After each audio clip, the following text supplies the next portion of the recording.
So, if higher education is a pathway to join or remain in the middle class, what's required to increase the first generation college attainment for more children in our country?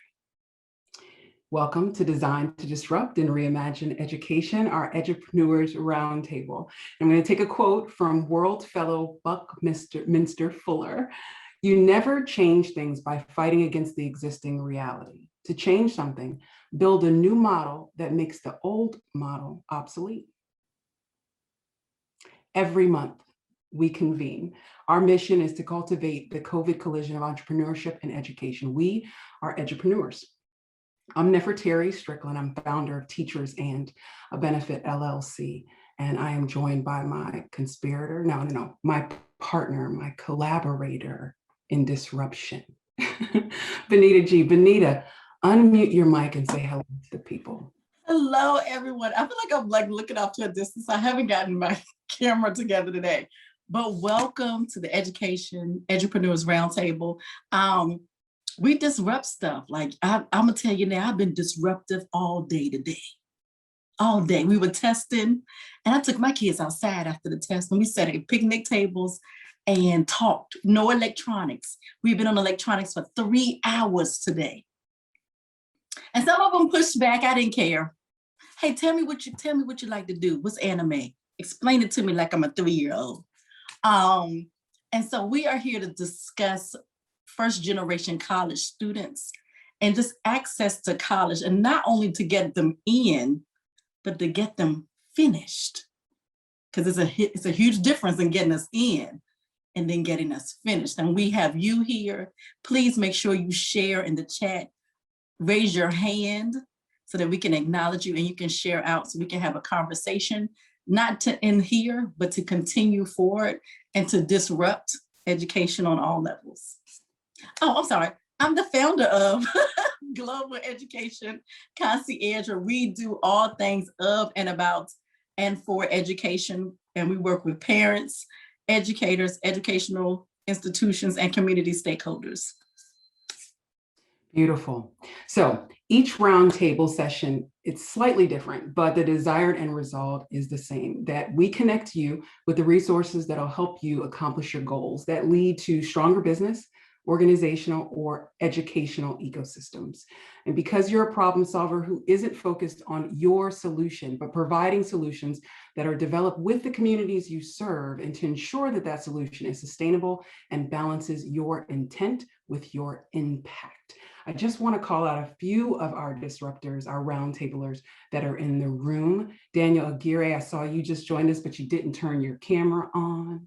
Nico Socks, you said you're creating a workaround for Clubhouse on iOS or Android right now. So I know you're in 2 places at once. Who else is here? Lindsay Keith is new to the roundtable, and she just turned her camera on. Beautiful. Welcome. So we have some amazing participants with us today. But first, we want to see who's in the audience. Benita, we have some polling questions. They're going to help us identify who's with us. Yes, they are coming up now. And so if you could read the polling question, we want to just kind of gauge our audience today, something we always do. Here we go. Gender, how do you identify? Female, male, non-binary, or you prefer not to answer?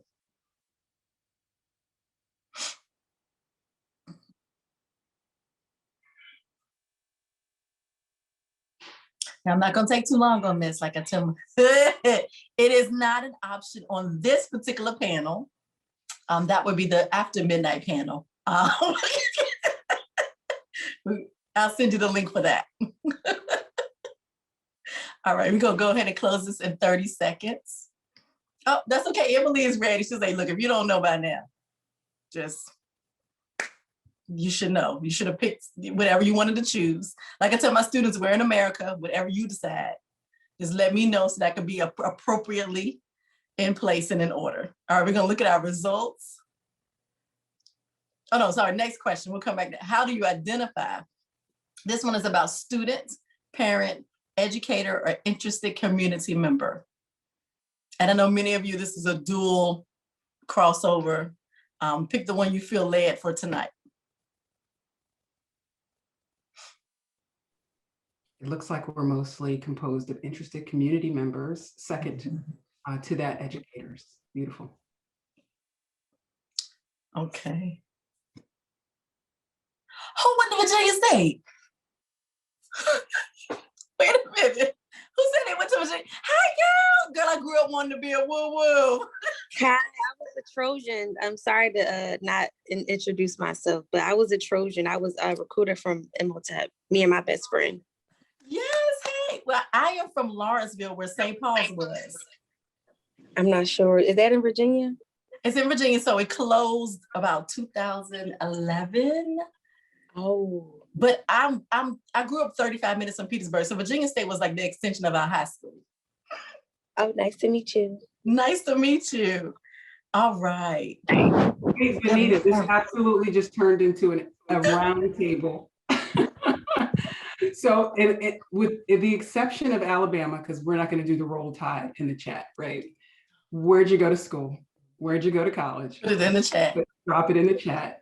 I am a Savannah State, excuse me, the illustrious Savannah State University, HBCU, and Penn State University. Shaw U. Shaw U, let's go, baby. I am a graduate of the Hampton Institute University in Hampton, Virginia. Don't be like, And yes, the bouginess is real. I saw FAMU in the chat. University. Okay. Of immigrant life. Good. That's the best. That's the best degree right there, Daniel. Columbia. No, there aren't. Oh, it's okay. Purdue. Yes. Love it. Yeah, Dr. Adams, Dr. Adams, you got to come to the East Coast. All right, so yep, we do. Okay. Tracy, V's up. I love this. UPenn and Drexel Law. All right now. Lincoln. Who went to Lincoln? Who was that? Oh, I did not know that, Brian. Okay. University of Texas. Is that the Hook'em Horns or is that the other one? University of Delaware. Royal Holloway University of London. Imperial College of London. Okay, I missed it because I was trying to read the rest of it. Yes. So this is my question. There we go. I'm gonna turn it back over to Neferteri, but this is my question. And I always ask, how many shirts or sweatshirts do you own from your college or university? 3, okay. 3, I see another 3. I must be bad. I think I'm bad. 4, okay. 4, y'all, I counted the other day. They got enough of my money. Somebody, 10, Tracy, I think you won. I think you beat me. Who was Tracy? Where's Tracy? I think you beat me. Yes, I've only kept 1. So every year we try and buy a new one. And I counted the other day and I had 8. And I was like, you need to stop. Well, I can't get rid of them. So like, I just keep adding. So I heard somebody say they had 1. I still have mine from, I still have my PE uniform from Hampton University when I was skinny. And now I can only wear the shorts around the house. Don't go out in there. All right, Neff, we're gonna turn it back over to you. So there are actually a couple more things that we want to know before we get started, because it's going to be really good for us to get a lay of the landscape before we go into our speakers. So do you identify as an edupreneur? We're going to give this a couple of seconds. I'm seeing, actually, it's nice. So let's end it here at 77%. Yes, you're an edupreneur, and we want to grow that number. So the next question should be appearing shortly. And this is specific to this roundtable session. Where should our education system focus its energy, resources, and awareness campaigns to increase the first generation college attainment rate? Waiting for those results. This is always interesting. Okay, give it another minute. And when you end it, Emily, I will share. Mm. All right, so the options were third grade reading and comprehension scores, eighth grade access to information about college preparation and the application process, pre-K through 12 attendance and discipline records, and then your high school GPA, SAT, ACT results. And the number one was the eighth grade access to information about college preparation and the application process. So the last question, would you post that, Emily? What do first generation college students need most? Financial support, mentorship, social support, college preparatory study skills courses. We're going to give this a couple of seconds.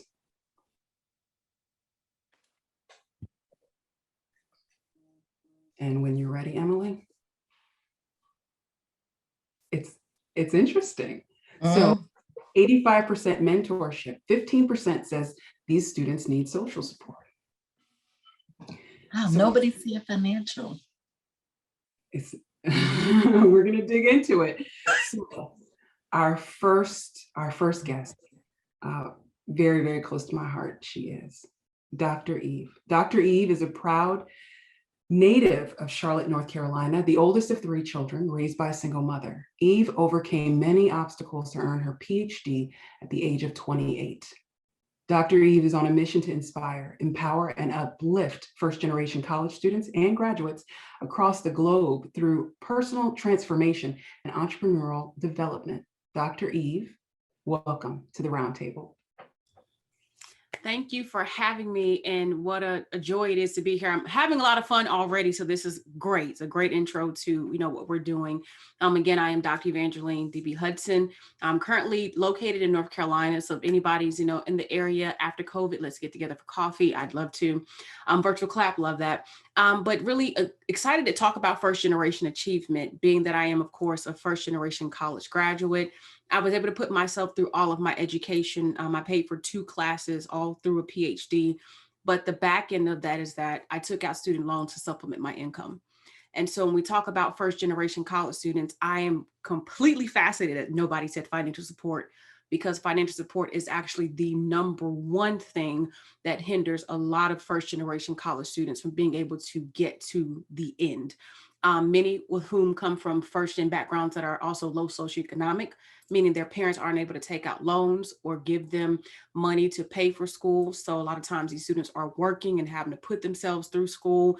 Sometimes they have children. There's a great percent of students who do have children. Many first gens are non-traditional, they're veterans. So there are many ways that students are coming into higher education as first gen, and they're just trying to figure it out. Can you remember, I don't know if you can, but when you first started to walk, I used to know not that far back, but just think about riding a bike, right? You've never done this before. And fortunately, there's somebody to teach you and to hold your seat and to run down the street with you and let you go, and you figure it out, and then you're on your own.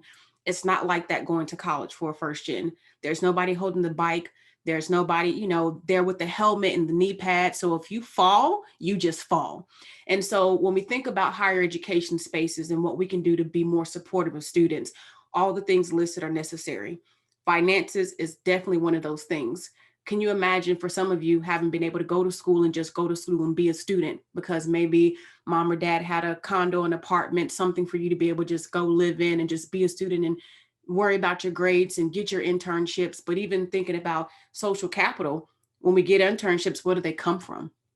Who are we looking to for those internships? And if I'm already working a part-time job, I don't have time for an internship because I'm trying to help take care of my mom and my grandma, my sister, my brother, which is honestly something that I did. I just realized this year, after all these years that I've been out of school, and we're not going to talk about my age, that's my business. But what I do want to say is I realized I never took a spring break. I've never gone on a spring break trip because I was always working, because I had to take care of myself, buying my first car, doing insurance, being an adult from a very young age. So when we think about first gen college students, we also have to consider the fact that a number of these students end up being students of color. And I think there's a lot of historical context there where when institutions were created 300 something years ago, they were created with a specific person in mind. So when we think about what it means to design and disrupt, it was designed not to be disrupted, but along the way, some people wanted to disrupt some things, right? And so the landscape has changed. But in doing so, how do you make sure that you accommodate for these many backgrounds of students and individuals just period come into a higher education space who don't have social capital in a number of cases, who don't have financial capital, but also how do you mentor someone when the privilege looks different? How do you have these hard conversations when the backgrounds, they don't look the same? One of the solutions that I say is to definitely consider how we are able to, as first gens especially, to show up in spaces to start to create access.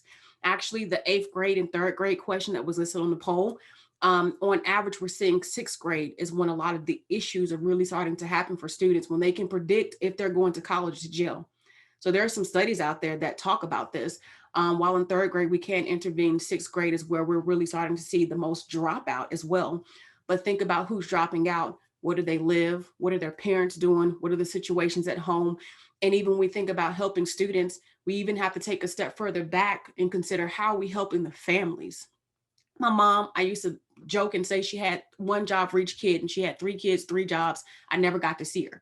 She wasn't the mother that I thought she should have been, but I didn't understand as a child that she was being the mother she needed to be by helping to provide for me and my siblings. But in turn, when it was time for me to figure out which high school to go to, and I chose to go to a magnet school, or when it came to figuring out which college to go to, she could tell me nothing about that. So when you think about even helping and educating families about the first gen experience, there are so many layers and intersections of things that have to happen within the first gen space to even think about getting a student to the end. If you don't know, of those first gen college students who go to school, there is about 9% of students who actually graduate. That's 9% across the board. So even fewer than that are people who are of color, okay? So if that few people are actually graduating from institutions of higher learning, they're not going to grad school. If they didn't finish school, they probably got student debt. If they've got student debt, they probably can't get back in school until it's cleared. And if they don't have the money or the resources, they can't pay for school to get back in school to be able to go on and have the career they want. So we see there's many layers that's happening with first gen students that we're just kind of overlooking. But the even bigger problem, a lot of people don't even know their first generation. So a lot of families aren't able to better help students or support them beyond these TRIO programs. I was never identified. I figured out I was first gen when I got to grad school and was reading a textbook and said, hey, that sounds familiar. Is this me? And then the journey began. But just thinking, what we have to do, there's so many ways from the community, to these companies and organizations that can be strategic in helping first gens to get internships, to be mentors, to help them get to the end, to give scholarships. There's never enough money for a first gen. Definitely will say that. But there's so many other things I could definitely add to this conversation, but I just, want to give the thoughts about it's multi-layered and multifaceted, and we all have a job to do in helping, right? If that's being an educator and edupreneurs, as all of us are, most of us are actually, or if that's being in a space where we recognize that we can't expect everyone to come out of college or go to college on the same playing field. It just doesn't work. Hiring people to be in spaces who can relate to students, having organizations on campus, having safe spaces for students as well to go to get the support they need, offering variety of classes, online classes, hybrid classes to be able to support students. The reason why many students who are at these typically only online programs are first generation, because it's easy access and online, but then the retention isn't high because these students don't do well in online environments. So we can talk for years about this. I really love this conversation, of course, but my charge to you all is to really think about who you are and how you can serve. You can't do it all, but what can you do to help a first gen student? Is again, that your business starting a scholarship fund? Is that being a mentor? Is it thinking about how you can even volunteer, be a part of committees at institutions as an ally to be able to support first gens? But more than anything, when we think about mentorship, when we think about social support, I graduated and didn't have a mom or dad I could call and say, can you hook me up with this person to hook me up with this job? And I know Elvin talked about it yesterday in the chat we had, just in how those resources, they're not readily available for people who come from nothing, right? And so sometimes people are expected to fail or not do so well when you come from adverse backgrounds. And that's why the come up stories are so exciting. How did you do it? Well, one thing I know that you have to do is reach as you climb. And that's how I think we are able to help first generation college students and graduates alike to make it. But that's my 2 cents there. Comments here. Yes, so thank you for that. So I'm sitting here and I'm like, oh, I didn't even think about that. Because I when we were in the chat and we were like Virginia State and HBCUs and Penn State and Lincoln, I knew I wasn't a first gen. It was understood, and the question we were asked immediately, like as soon as you could talk, not are you going to college, but literally, which HBCU are you going to? So it wasn't even a question of me growing up. Yes, I'm glad you got into UNC, but did you get into North Carolina A&T? That's literally how I grew up. Like it wasn't, because you're going to UNC for grad school, but right now you're going over here. And we do have a question, and I do want to ask this so we can address it. Nico said, hold on, let me go back. Hold on, I lost it. There it is. How do we address the lack of understanding of what's needed to be successful while finances are important and the understanding of how to navigate the college experience? So where would we even start? So I'm a middle school teacher, and I'm gonna be honest, today, my students watched Gamma Theta at Hampton University probate show. They watched President Obama's graduation speech at Howard. Like we were just in there watching. I found a Latin sorority. We watched their probate. I had never even, my kids were on Instagram. We found their Instagram. I was like, don't like it yet. Can you like it? Wait, don't like it. You might mess up, try to play it. But how do we even start understanding what's needed to be successful while finances are important, but what else is needed to make sure that they stay in school? So great question. The social support is definitely one, and finding that community. There are a lot of first generation college students who go to institutions and don't even have community. Just imagine you're the first person in your family to even leave your city, to leave your neighborhood, and you go off to school. So how do you make new friends, or how do you find people who are going to cheer for you when your aunt or uncle already told you shouldn't leave anyway, or you think you're too good, or why are you leaving when your mom needs your support, right? So thinking about that social support and how do you find that community? The other thing is, yes, that mentorship. How can I be expected to be a certain type of professional? I'm going to do quote unquote. You're probably going to see this a lot tonight, right? Simply because when you think about a first generation college student walking into a space, if their parents have worked these blue collar jobs, what professionalism looks like is different. So how do you help students, identify this new space of professionalism? They tell you to wear a business suit and to wear a tie and to, dress this way and act this way. And that may be foreign to you. So why? Because for some students, and again, not all, I'm speaking more so from the low income first gen perspective, right? This is a different culture and world for me. And I was taught to be myself. And maybe I want to have my locks, and maybe I want to have my colored hair. And how is it shaping my identity? Because you're making me change myself. So how am I continuing to be true to who I am? Because who I've been and who I was is not who I'm becoming, but the worlds look different. Because when you come home, they tell you that you talk different or that you are different. So just thinking about this ongoing social support to normalize this becoming of whoever that person may be. For me, I remember, and I'll just be very candid, I had one of my first staff meetings out of college. Supervisor asked a question, and I was like, I don't care.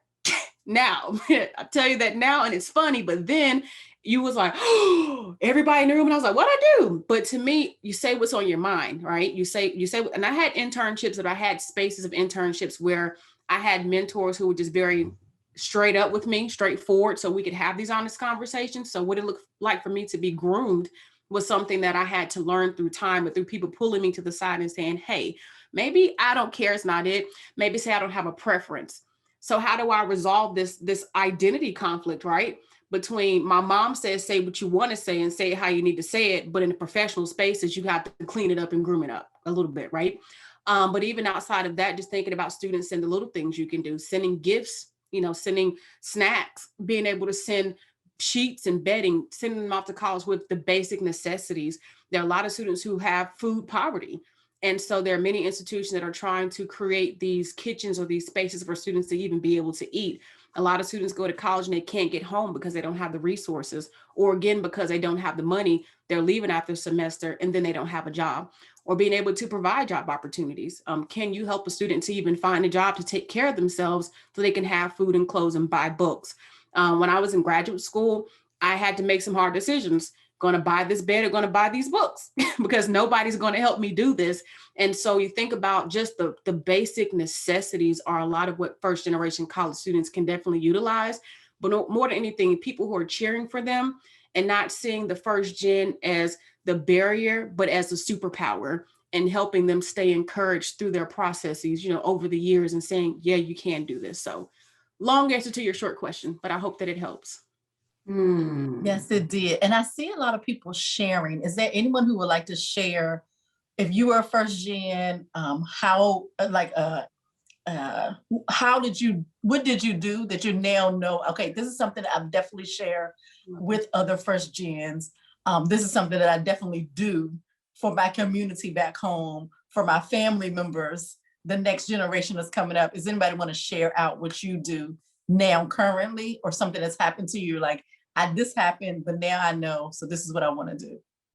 Hi, Benita, I can definitely share.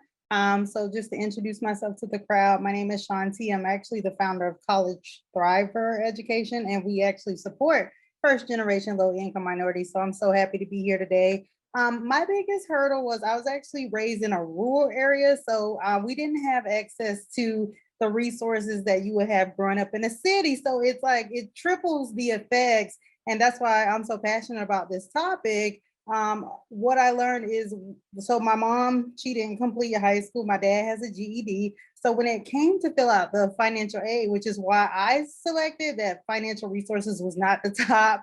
When it came to fill out the financial aid, nobody knew. It was like, we're clueless. And I was going to my guidance counselors and people in my school, and they just couldn't educate us. So one of the things that I wish now is that we can have some type of financial aid walkthrough, like it's a requirement, almost like a class credit. It really needs to be in high school, to be honest with you.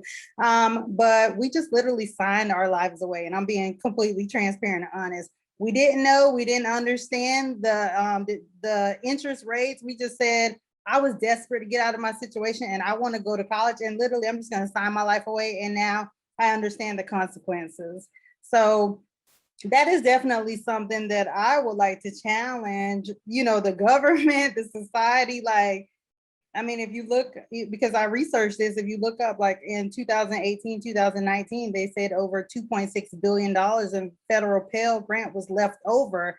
And this was majority of first generation low income. So what's happening with the money?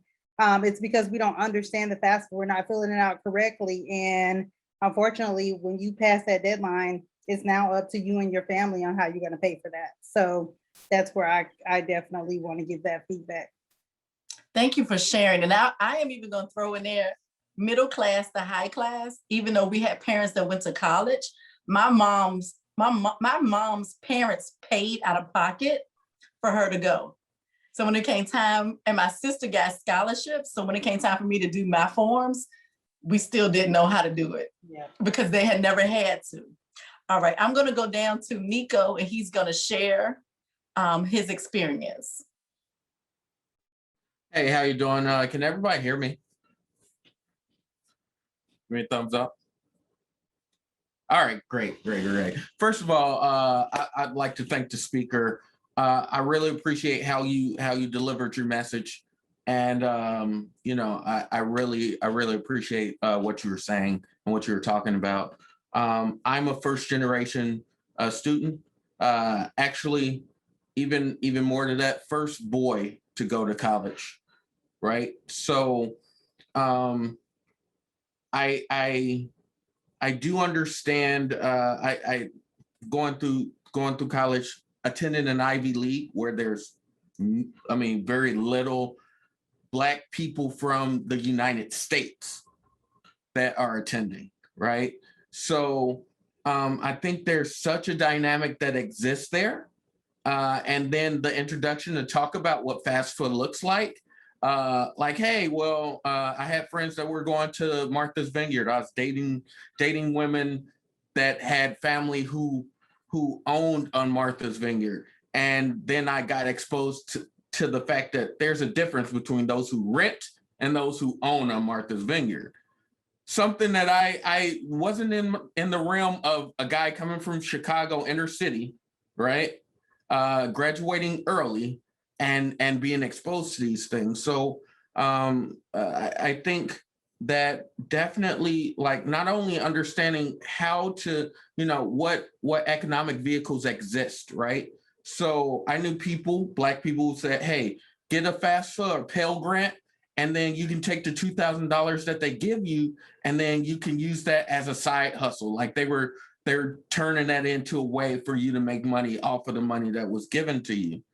But I think that beyond that, just really understanding how to navigate the collegiate environment. You're a PhD, right? So as a PhD, from undergrad to PhD, there's a shift in perception and expectation.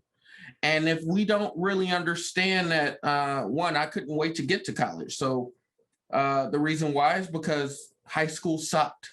Grammar school sucked because I talked white, right? Because my mom would beat me if I said this, that, duh, or whatever, right? So are we molding our community in such a way where we start to not only accept people traveling outside of our circles, but empowering them and telling them, hey, I expect when you get out, right? Because I have a story about drug dealers helping me get out the hood and leaving me alone. But packaging that with, hey, you got a responsibility with getting out of this situation to come back and help somebody else, right? So taking that perception and meeting Neferteri and the great Benita and everybody here, I'm the director of Red Team Operations with Blacks in Cybersecurity, and we focus on getting certifications for a college student on into the professional environment. So if anyone here is in that space, kind of like where Shantia was saying, hey, we're enabling economic means to help people get there. My goal by the end of this year is to pay for a college student's first year. That's it. So, I mean, a lot of people told me that's big, but I think if we all kind of focus on those type of directions, I think that collectively we can help raise the minimum standard or help people be able to navigate. I mean, that's all that I had to share. And thank you for your time. So Nico, we will take your offer. We will take your offer. And from now and forevermore, Benita the Great is how you are referred to. So Nico, I want to introduce you to Elvin. Elvin is a neuroscience student, Wells Scholar at Indiana University, Bloomington. He's authored 3 peer-reviewed cancer research publications and is the founder of the Expert Mentorship Program. It's an organization that serves Black and Latinx students by connecting them with corporate mentors, recruiters, and alumni groups through one-on-one mentorship. And now one of them will receive a full year of tuition. Elvin, welcome to the roundtable. I mean, I know a lot of students who would love to have that full year of tuition. So starting there, that's amazing. But, first I'd like to thank, all the amazing people here so far. I feel like I'm learning so much. I just have like a whole thing of notes to the side and taking down names and everything. So you guys will get LinkedIn request messages from me, all of that stuff. Thank you as well, Neferteri, for inviting me to this. It means a lot to me as a student to be able to hear some of the great work that you guys are doing. And I'm so excited to see, potential areas where we can collaborate. What I really love about, speaking to people who are in the education space is I feel like they're all, like type 6 leaders. So I know there's this concept where, you're in this space, you're the type like 5 leader where, you're in it to benefit your organization. I feel like whenever I get the chance to speak with people who are doing things within education, it's always for that next level. You're looking to help the people within your organization, the students within your organization, but it means so much more than that. The impact you're trying to make is really on a systemic, larger level. You're trying to do it for all students, for all people. That sort of thing really drives me. It gives me the motivation to do some of the stuff that I'm doing. So with that said, I'm going to talk a little bit about the ECFD program, why it kind of arose, and some of the things that I've learned personally working with the program, running this program, and maybe the future directions that I think it may give for all of us. So to begin, my name is Olivier Hame. I'm actually currently in Seattle now. Long story, I took Amtrak through the Midwest, had a little bit of a spiritual journey, and now I'm here. But I go to school at Indiana University, and I've learned a lot of things being at Indiana University. It's not very diverse, but we have a large population of many different types of people from lots of different places. I remember last summer viewing through all these different means, all the tragic events that were kind of happening with Ahmaud Arbery, Breonna Taylor specifically, and many others, including George Floyd. I sat down in my seat, and me and peers I had graduated high school from, a few of my Black friends, were pressed to think of ways that we could help benefit the communities of Black and Latino students around us. And I reflect on a conversation I had with a friend in the library once. He had told me, he had been in class, they had been doing all these recursive programming, whatever. He's a computer science student. They walk out of class, and he had majority of his Asian and white classmates who were talking about, their father, their uncle being at Uber, or Google, Facebook, at all these really great tech companies. And me and him had thought, how amazing is that? You have a family member at a great tech company, and now you have that personal connection that gives you a competitive advantage in. But, as we sat down, he kind of looked, and he thought to himself, it's kind of sad. I'm a Black computer science student, but I don't have a single engineer within my family. I don't have a single computer scientist within my family, let alone anyone who's actually in the tech space. And he started to seriously doubt whether that would have serious implications for him and his early career. Now, I think we all love to think of America as this great meritocracy, right? The harder you work, the bigger the rewards. But it's starting to become pretty clear, especially in competitive fields and really in every field in general. The more social capital you have, the more social connections you have, the better you're positioned to get internships, co-ops, and all the sorts of wonderful, amazing opportunities that lead to jobs. Even apart from those early opportunities, job referrals themselves are a major source of hiring. So even within the Silicon Valley, you'll see 60, 70, even upwards of those percentages of new hires are coming in from referral-based hiring. So when you have predominantly Asian or white engineers, they are getting predominantly Asian and white engineers. That's who they're connected to. And so with that said, there's a large degree of separation. There's a networking gap between Black and Latino students, minority students, and minority professionals. And so there's a lot of different places where we need to improve equity, right? We had several speakers, including the amazing Dr. Hudson, who talked about what we needed to do from K through 12 and even moving up. And many different things need to happen regarding policy, regarding the education system. But we knew that there was a space for us to benefit students, for us to impact students. And so one of the first things that we did was to talk to professionals. And what we soon found out is that the professionals would come to us and they said, when I was a student myself, I had trouble finding a mentor. And now they went through the grind, they went through the struggle, they became that, they broke into spaces where they didn't see people like them. They became professionals. And they said, now that I'm a professional, I don't know who to get as a mentee. I came from Indiana University, where there weren't many other Black engineers. Maybe I came from an Ivy League institution where there weren't that many African American students from America that I connected with. Maybe I was in, et cetera. There are lots of different reasons, but they didn't have the people to grab onto and to uplift into that next generation. And what we wanted to do was to create a systematic way that we could control the quality of a program and promote one-to-one mentorship and create social capital. We want to bring together communities. So we created the minimum viable product.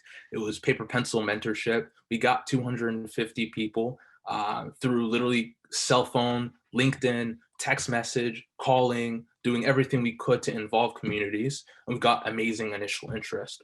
And from then on, we've moved to a model where we're linking together alumni, Black and Latino alumni, with Black and Latino students from institutions. So Indiana University, we're preparing to go from anywhere from hundreds to potentially something like 2,000 participants.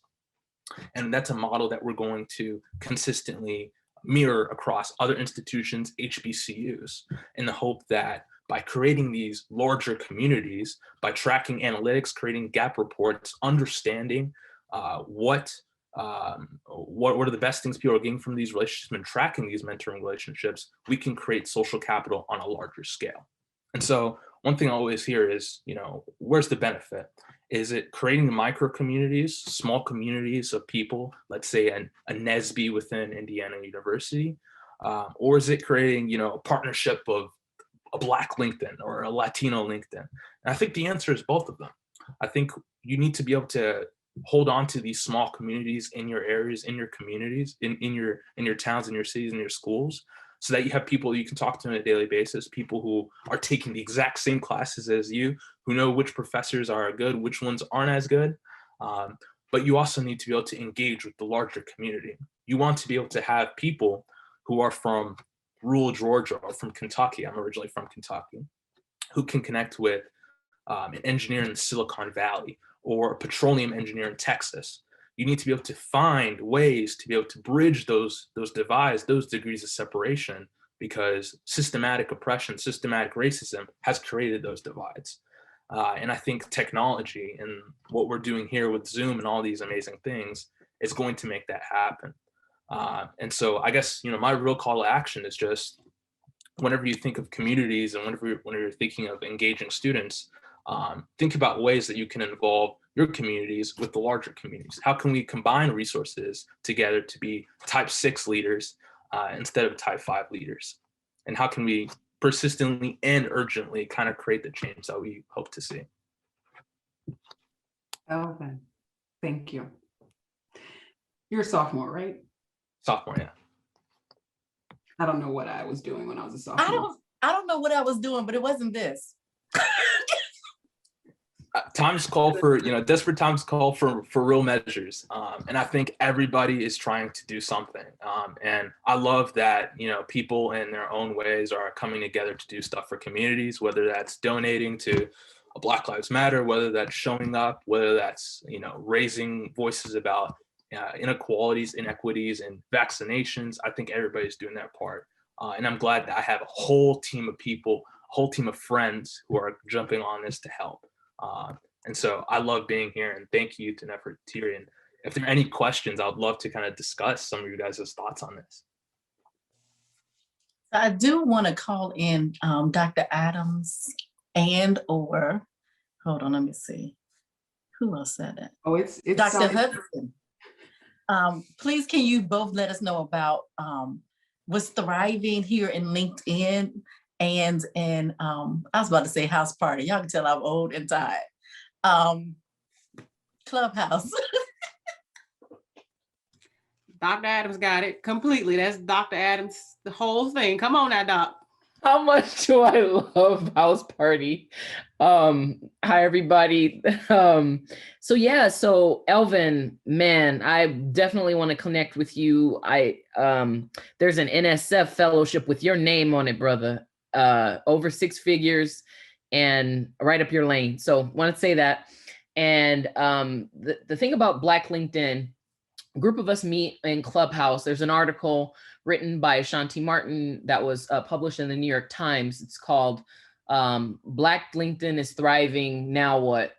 So if you Google that, you'll learn that there's this article, and in the article, it talks about how Black professionals are representing in that space, and what does that mean? What does that look like? How we're not a monolith, and that means a lot of different things. Blackness means a lot of different things to people all over the world. And so a friend of mine and I decided to co-moderate a room in Clubhouse. I was new to it about 15 weeks ago. And the room started talking about the article, True Nerd Style. And then it evolved when we started getting 400, 500 people in there. And we decided to make it thematic, focus on how we're thriving as a community, how we have challenges and how we address them. And it's been amazing to see that conversation and the connections that are made there evolve. So we created a group on LinkedIn to connect everybody, and there's more to say there, but that's what that was in the chat that I just dropped. Love that. And I'll definitely be searching up not only that article, but also that group and connecting in there. I think it's amazing what people are doing to kind of try and come together as communities. One really big thing that we were interested in is working with corporate affinity groups, so corporate resource groups. So I'm not sure if there's anyone in the audience who is probably maybe part of a corporate resource group, maybe like a Blacks at company name or Latinos at company name or woman at company name. But that's a group that, we saw is huge, hugely trying to involve more people.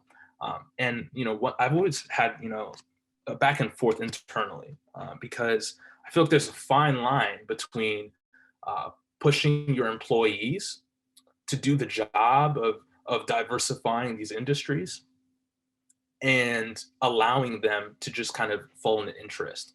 I was curious on your guys' thoughts maybe on that. Do you think there's too much of an emphasis, too much of a push to maybe force diverse people to fix their own issues? Is it sort of a side away that we're that people are kind of giving to not fix the underlying issues? I'm waiting on Daniel to unmute. Just a thought.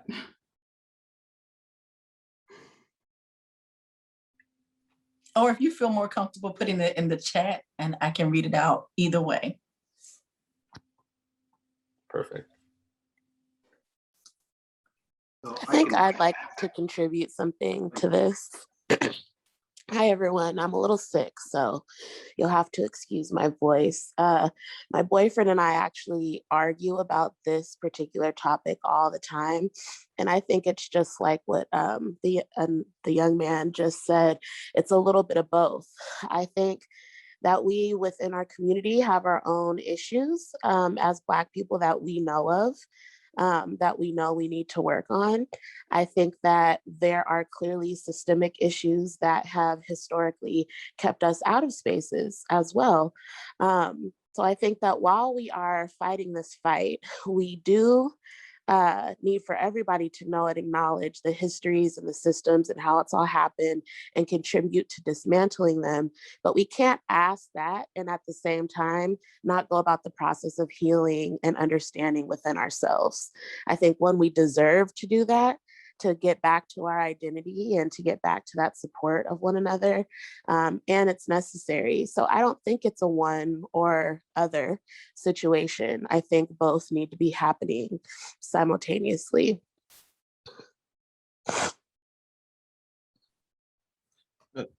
I had a thought as well, specifically regarding like who holds the onus in this situation.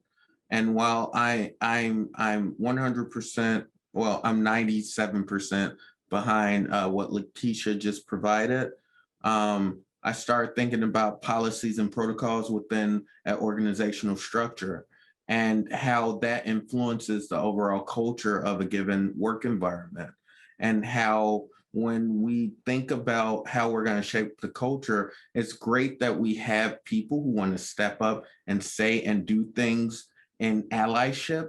I think if we don't have codified processes in place, funneling through HR departments, recognizing the need to be more inclusive in that way, and then we don't get that far. But that's not to discredit the requirement that us as the people seeking to be accepted or interact inside of this newfound space, we have a responsibility as well to properly articulate what our goals are and how people can help, because it's nothing more frustrating than having someone say, hey, help me, and not knowing how to help. Does that make sense? So it's a multi-pronged approach, essentially, that as a community, we do need to work together as that micro and then the larger scoped macro community. And I hear you on the point about policies and codification and protocols and restructuring the systems. And, we talk a lot about dismantling and designing to disrupt, right? We want to disrupt in a positive way, in the best way possible. And as it relates to like this pipeline or this continuum of education, we're looking at K-12 education. And there's a lot coming forth in the data right now about teacher retention, about student retention, right? There's students that haven't been seen in school this whole time during the pandemic, right? There are teachers that after the summer may very well not come back. So our last speaker to join us, Dr. Jocelyn Mcdonald. She's an educational technologist. She's a podcaster, a blogger, and a technology integration specialist for professional learning, entrepreneurs, small business, and in the education system. She's a proud advocate for social change in education and is dedicated to making a positive impact. Now, not only is she a technologist, but she holds a bachelor's degree in chemistry, a master's in curriculum and instruction in instructional technology. Dr. Mcdonald, welcome to the roundtable.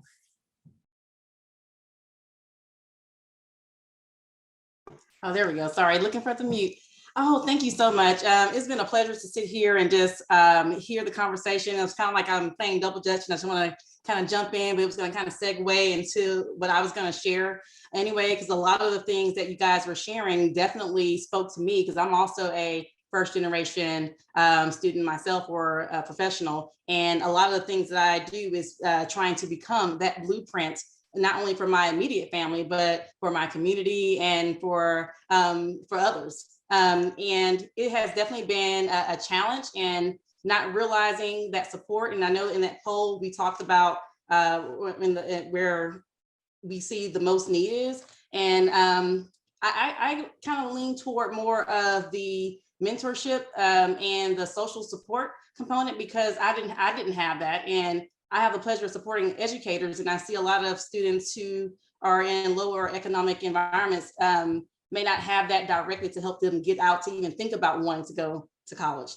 That is even a thought that crosses their mind, that I can go to college and I can be successful because I'm kind of trapped within my community. And so what my work is, of course, is centered around technology. And so I'm all about teching it up, and not just teching it up and focusing on specific tools, but leveraging technology as a vehicle to empower and impact others, to create opportunities, support those 21st century skills that any of us need, whether they go to college or not, or into just the job market, to support them in being successful and a productive citizen in our society. And there are large gaps. And of course, COVID has kind of pushed us closer and to where I would have liked to have been prior to COVID.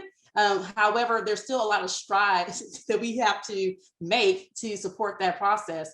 And a lot of that starts internally within the school. And because that's where most of our first gens are spending a lot of their time. Most of their days are spent at school. A lot of them that may not have food at home and come to school just to eat or be around others. And so a lot of the things that have to happen there. And so my mission is definitely to support that process and leveraging technology to maximize the instructional process, maximize the social emotional learning, maximize just and be more efficient with how we're approaching instruction and building rapport with students so that they can see themselves continuing opportunities moving forward.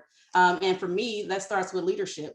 And a lot of times we put a lot of effort on, a lot of push for teachers to develop and learn how to do all these great different things. We want to be innovative. We want to do the next thing in the classroom and be great at it.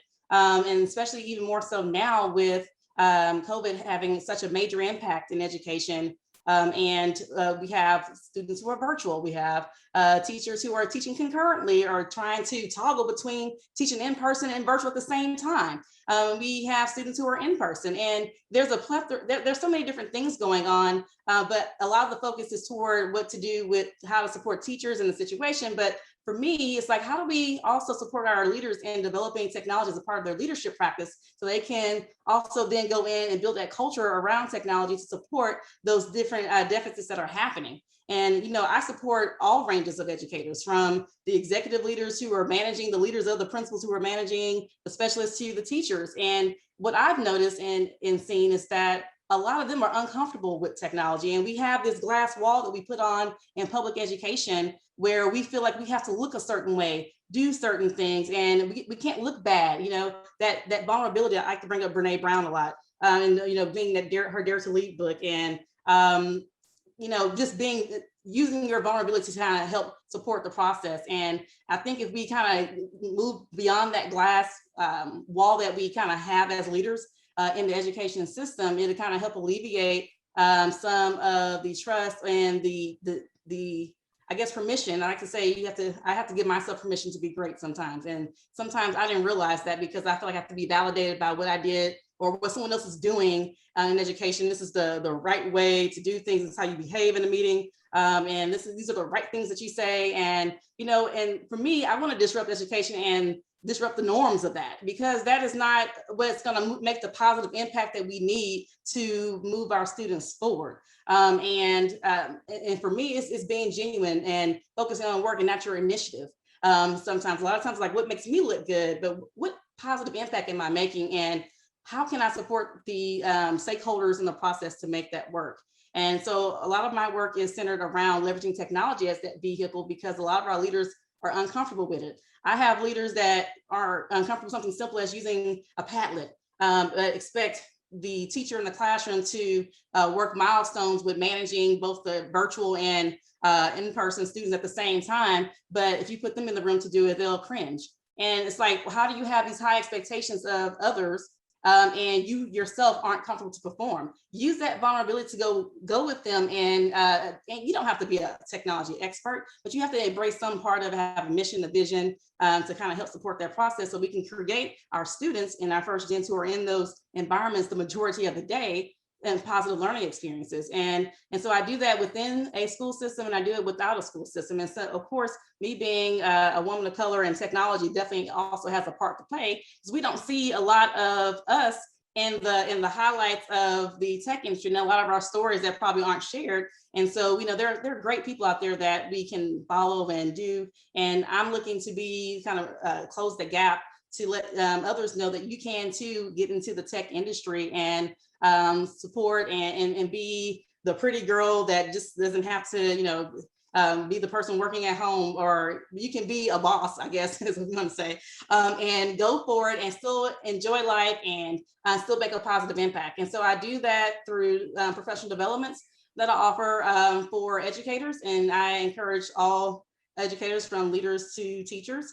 I also do it by hosting camps. Like right now, I do 3 camps a year where we're working on getting leveraging our digital skills so that we can get those skills we need to push outside of education. And now I'm wanting to work on the certification part of that for students at a younger age, and I have to wait till we get to college to start working on getting certifications to have our professional licenses to be a qualified candidate. And you kind of get that experience early on. I also work with local community organizations and educating communities. And I'm in Houston, Texas. And so we have a community here, which, you know, is a very popular community. You know, have different rappers called Fifth Ward Houston, but it's a lower economic area. And, you know, I partner with an organization where we're doing monthly meetings to support them with, or parents, especially since they're our new teacher assistant, with leveraging technology, getting just those basic digital skills, even if it's just to turn on a computer. And we know we hear like in the news about how our elderly isn't able to do certain things because they don't know how to work the technology. You have to have those to come into the community to do that. Well, I mean, that's work, and that's a gap that could be closed, and educating people to do things with technology. And it could be something that's simple to us, but is a big thing to them. You know, logging on is a major milestone for some people, and it doesn't have to be something so grand, but definitely to leverage those 21st century skills with technology to support a community. And so I can go on and on all day and preach it. So I welcome questions, partnerships, and all the above. Well, what I want to do, Dr. McDonald, because we talked a lot prior to this that has taken us past our hour of time. I've just dropped a link in the chat. That's a short survey for those that are in attendance. If you'd like more information about what Dr. McDonald is doing and you want to collaborate with her, or what Dr. Eve is doing, or what Elvin is doing, Dr. McDonald, I would like to invite you back. There's a few sessions that we'll be hosting actually over the next few months, specifically about technology, things like blockchain, cell and gene therapy. What do educators need to know? What do education leaders need to know? And I'd like you to be a part of our April 29th conversation. Benita, I want to say thank you. Venture Café, thank you. Venture Café supports us through Benita and I's Black Girl Ventures, change agent status. Tomorrow is a year for me in business as an LLC. So I want to say, yay! I want to say thank you for all of the support. I so look forward to the rest of 2021 and beyond. May 6th, I'd like you to join us at 4 p.m. We're going to welcome back Suzanne Tedrick. She's the author of Women of Color in Tech, right? We're going to send everyone out to summer with a bang. We're going to give away 5 copies of her book as a part of a virtual read along. So please join us next month. Benita, do you want to go ahead and close us out and say goodbye to everyone? So ladies and gentlemen, community stakeholders, educators, edupreneurs, you've heard the mission. We've been given several today. So look and see where you can fit in so that you can get in, so that we can make sure that we disrupt on all the layers. So whatever layer you're working on, make sure you're disrupting that. And this is your roundtable. You have us on LinkedIn, you know how to reach us, and we're here to support you in any way we can. So let's all just disrupt something. That's all. Have a good night, everyone. Thank you so much. Thank you so much. This was a really, I would say it's my favorite, but they're all my favorite. But thank you again so much for everyone for coming, and to Benita and Neferteri for hosting. Everyone enjoy the rest of your night. Thank you. Do we need to go walk now, Emily? Yeah. I'll have to take a walk. Bye, everyone. Thank you. Good night, y'all. Good to see you. Thank you for joining us.